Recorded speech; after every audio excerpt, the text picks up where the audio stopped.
A Naples couple just sitting out on their porch had the most unexpected company. Naples community correspondent Dominga Murray and a bear came up to these bushes just about a foot away from them.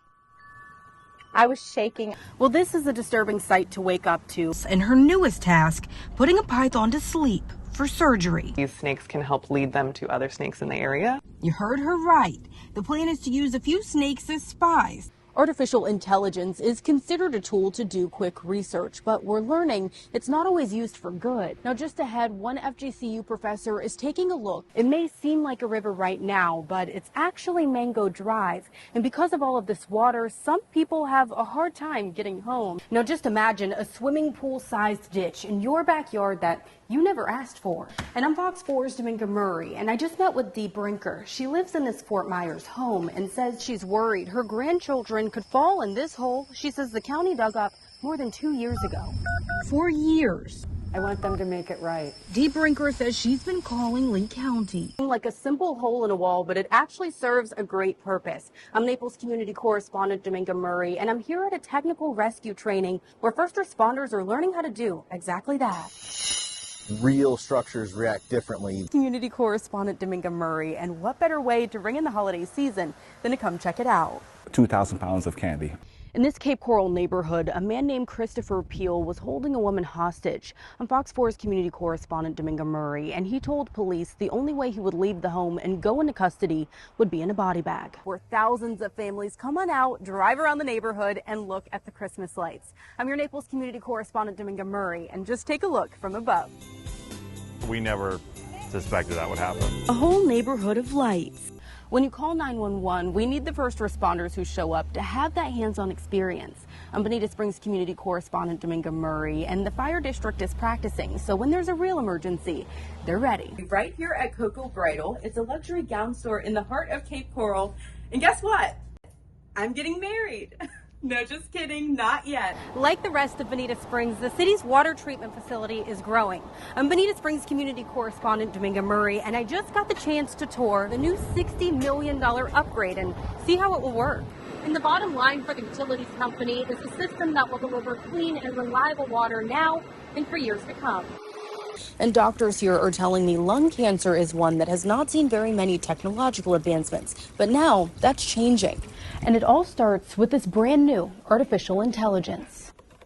Thinking you may have cancer is hard enough. Well, you caught me in the middle of getting my hair done. I'm Bonita Springs community correspondent Dominga Murray, and I work here and report in your communities each and every day. And that got me thinking, how are the local businesses here faring with the TikTok ban to come? Good afternoon, Top Knot Hair Studio. Carol speaking. Carol Dahlia works at Top Knot Hair Studio here in Bonita Springs. So TikTok has brought you guys a lot of business? Yes, quite a bit. Top Knot uses TikTok a lot. Her daughter Alicia, She uses it just about every single day. is the owner. So we've had quite a few people when we ask how did you find Top Knot? They turn around and say either through TikTok or through Google. In headlines today, we see TikTok suing the U.S. for working to ban the platform. But the ban has bipartisan support. Our nation's leaders say the app, loved by so many, is also putting our safety at risk, in part because all of your personal data is collected in a foreign country. I stopped in another Bonita Springs business, Calabria Pizza and Euros, just a few doors down. I'm on TikTok, Instagram, I got YouTube Reels, almost everything. When did you decide that you wanted to start a TikTok? Maybe the first year in business here. That was 3 years ago now. Musa Ogoli says Calabria gets a lot of business from TikTok as well. It was hard to get new people in, especially here. It's a little strip mall, so it's hard for people to find us, He tells me he wishes something would happen where the platform could stick around, hoping to keep TikTok for all of its free advertising.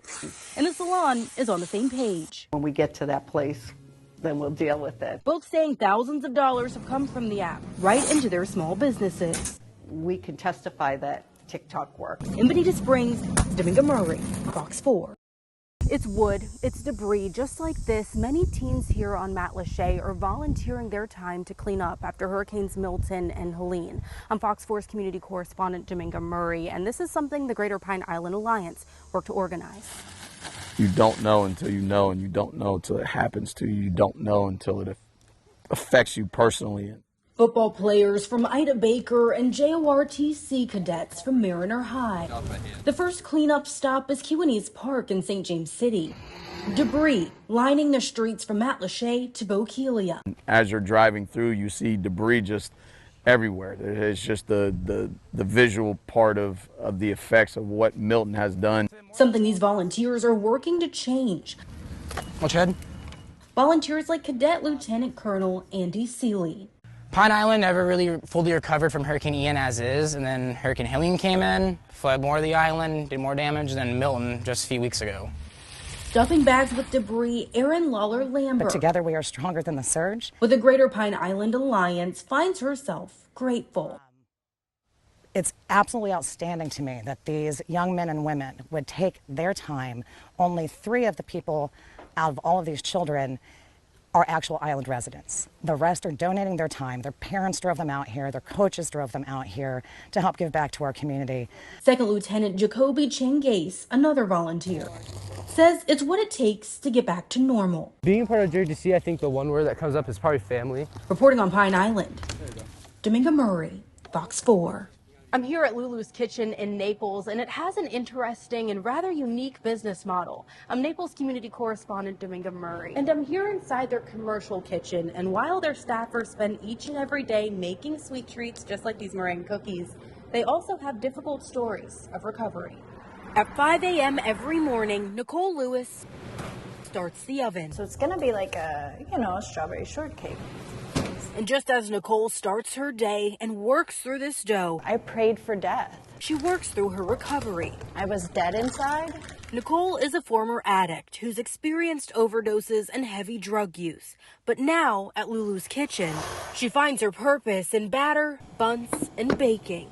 I wanted to do something different, but using was the only thing I knew to do. Spending time in Naples daily as a community correspondent connected me to Nicole. And this National Recovery Month, I asked her to reflect on what began her drug use, even though it's painful. Mine started, I guess you could say, like when my dad passed away. I was 17 years old when he passed away. In and out of recovery programs, she says one finally stuck.